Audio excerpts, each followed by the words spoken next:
The New York City Department of Education, Division of Human Resources Training in the Needs of Students with Autism. Module 5, Behavior Management and Positive Behavioral Supports. Module 5, Behavior Management and Positive Behavioral Supports. In this module, we will focus on gaining an understanding of specific behavioral challenges and positive interventions for students with autism, and becoming more knowledgeable about the resources available to support students on the autism spectrum. After completing this module, participants will have gained an understanding of specific behavioral challenges and positive interventions for students with autism, and become more knowledgeable about the resources available to support students on the autism spectrum. Positive behavioral supports. Positive behavioral supports, or PBS, are a set of research-based strategies used to increase the quality of life and decrease problem behavior by teaching new skills and making changes in a person's environment. PBS strategies are considered effective when interventions result in increases in an individual's success and personal satisfaction, and the enhancement of positive social interactions across work, academic, recreational, and community settings. Valued outcomes include increases in quality of life, as defined by an individual's unique preferences and needs, and positive lifestyle changes that increase social belonging. The process of positive behavioral supports begins with the identification of a support team, which consists of the most relevant individuals in the person's life. The team may include family members, teachers, friends, and/or others who are involved and concerned with the person and the problem behavior. When developing a behavior support team, one must ask the four following questions. Who are the key stakeholders and individuals in this child's life? Why is collaborative teaming a key element of PBS for this child? What do we need to do to make this a successful collaborative experience that will benefit the child and family? And how are we going to promote the active participation of the family and all team members in the behavior support planning process? Person-centered planning provides a process for bringing the team together to discuss their vision and dreams for the child. Person-centered planning is a strength-based process that is a celebration of the child and a mechanism for establishing the commitment of the team members to supporting the child and family. One of the key features of positive behavioral support for young children with problem behavior and their families is a commitment to a collaborative team approach. This is especially important for children whose problem behavior occurs in multiple settings, such as the home, school, therapy visits, or more. In general, person-centered planning processes use graphic recordings, usually words, pictures, and symbols on chart paper, and group facilitation techniques to guide the team through the process. For example, the facilitator is responsible for setting the agenda, assessing equal opportunities for all to participate, handling conflict when necessary, and maintaining the group's focus. Many well-known person-centered planning processes share underlying values and similarities but may differ in their application. Let's listen to a quick exchange between colleagues about positive interventions and traditional disciplinary methods. Nicole, it was interesting to learn about the research related to positive interventions in people with autism. To be honest with you, a lot of the more recent research and suggestions related to how to react to a situation when a student or child is doing something wrong are pretty different than what I remember from when I was a kid. Yeah, discipline in general seems to be really different.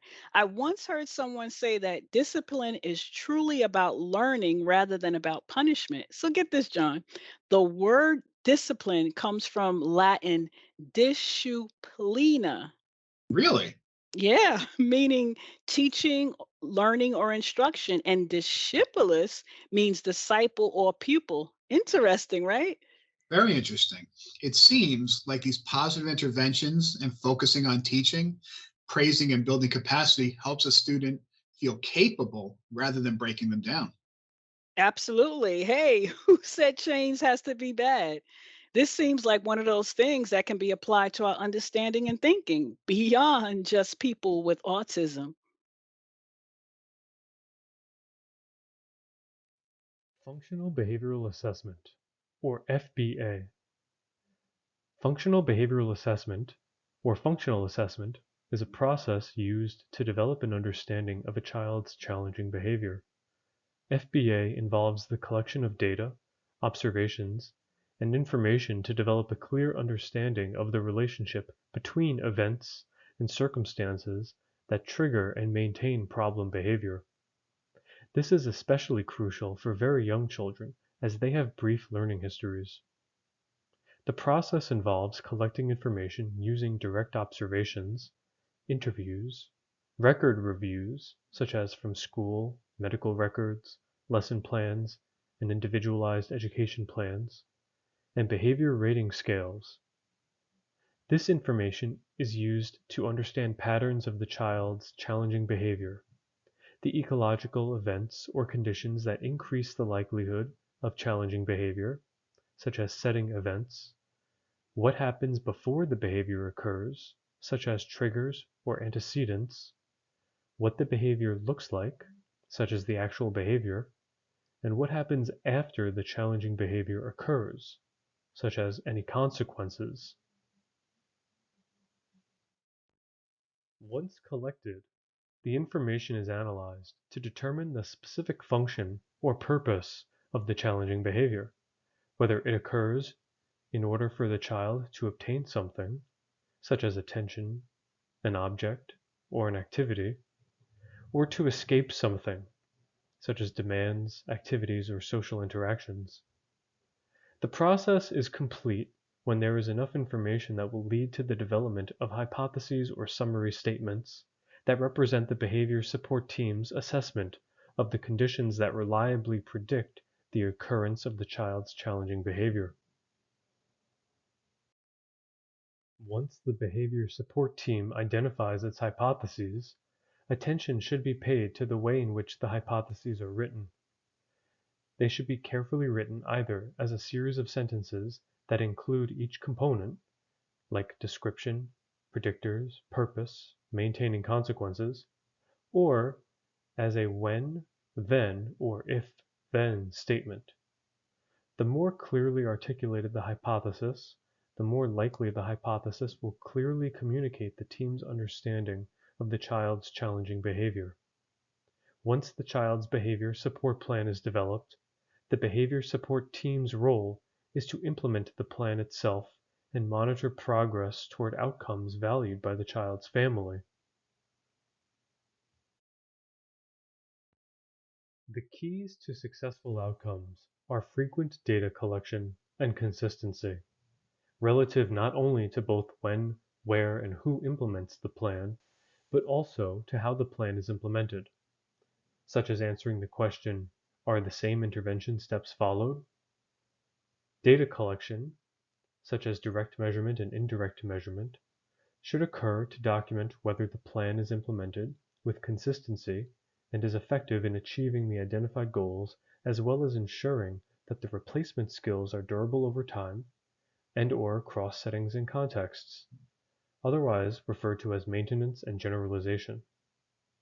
Data should be both easy to collect, using rating scales and check sheets, and should be periodically reviewed by the behavior support team to ensure communication, make any adjustments as needed, and review progress relative to the long-term vision of the child and his or her family.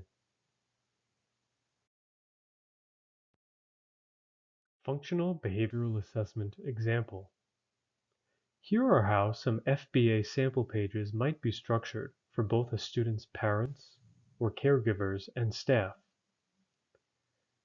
Some questions on a parent or caregiver questionnaire might be: how does he or she respond to requests or comments from parents? How does he or she handle situations when things don't go his or her way? How does he or she get along with siblings? How does he or she get along with other children in the neighborhood? Some questions on the staff questionnaire might be: what does the student do well and when does it occur? What does the student struggle with and when does that occur?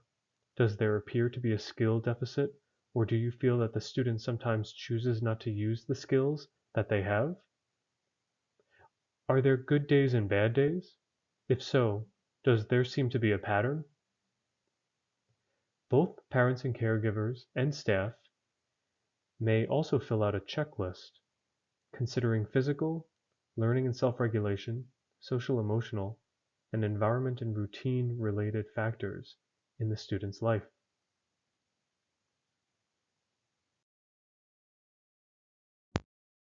The ABCs of the FBA. An example.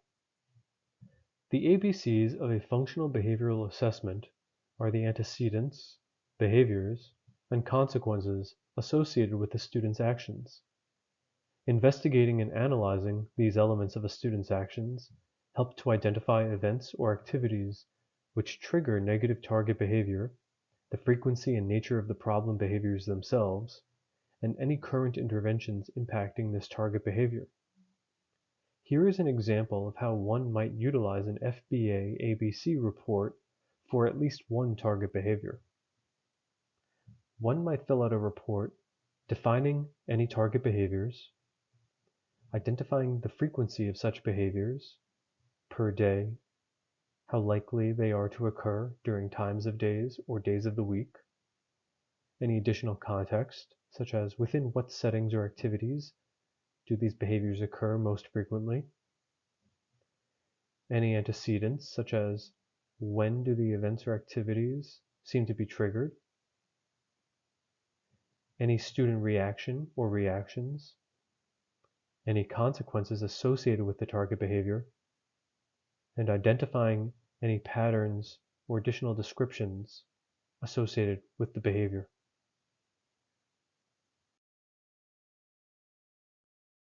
A review of positive behavioral supports. Positive behavioral support, or PBS, guiding principles are to be both positive and proactive. An example of the purpose of the ABC chart might be a time during which a student tends to act extremely disruptive and pick fights with his friends. By keeping track of this behavior over time, you may come to learn that the antecedent, or event leading up to the behavior, tends to be the end of recess, for example. You may also discover that the consequence or result of the behavior is that you send the student away from the group for a few minutes. The student has thus learned that if he wants some quiet time to settle down by himself after recess, he should cause conflict with his friends. You can now change the behavior by bringing the student in from recess a minute or two early and giving him some quiet time to settle down and transition back into the rhythm of the school day. Therefore, work to prevent interfering behavior. Teach alternative and adaptive skills that replace maladaptive ones. Modify the way you respond to prevent interfering behaviors and attempt to make each moment a teaching moment. Here are some phrases you will not want to say. Don't argue.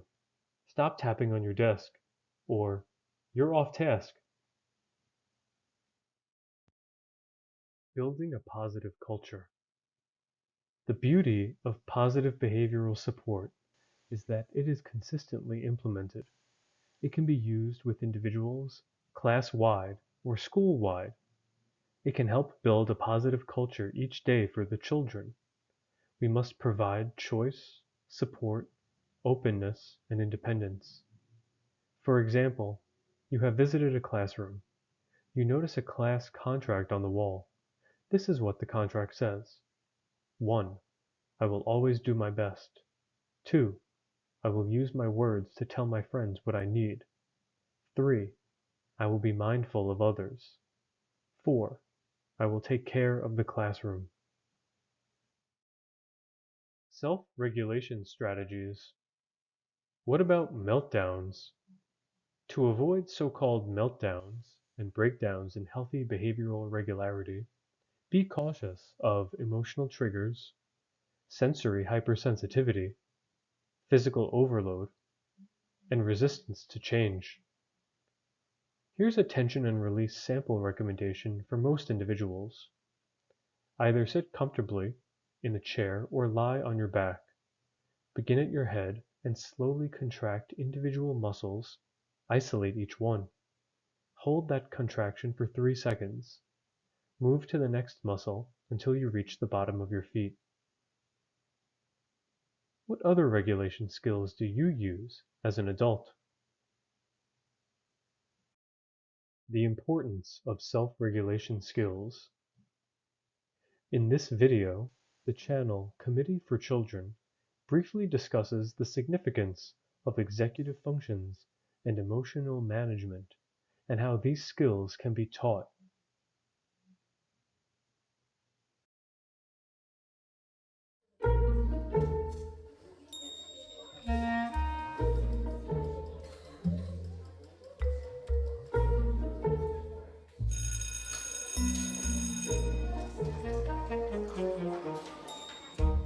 Successful people have strong self-regulation skills.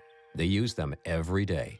The skills help them consciously direct, sustain, and shift their attention when necessary. They help them monitor and manage their thoughts, behavior, and emotions in this complicated world of ours. 3 of the self-regulation skills, known as executive function skills, are cognitive. These are used to monitor and manage attention, thoughts, and behavior. A 4th self-regulation skill is the ability to monitor and manage emotions. These skills are not inborn, but they are teachable, and we depend on them every day, especially when the going gets rough. Just like adults, when students are upset or angry, it's hard for them to use their executive function skills because their strong emotions take over. This can also make it difficult for them to listen, remember rules, and stay focused on learning. So, learning to monitor and manage emotions allows students to recognize their strong feelings and use strategies to calm down. Then, they can use their executive function skills again. And research shows students with strong self-regulation skills have higher academic achievement and are less likely to act in impulsive or aggressive ways, or to withdraw when overwhelmed. They're also more likely to get along well with others and have strong social skills. Students with poor self-regulation skills can have emotional and behavioral problems and academic trouble and are more likely to be expelled from school, starting as early as preschool. When students learn and practice self-regulation skills, they can build academic achievement, social competence, and positive growth throughout their lives.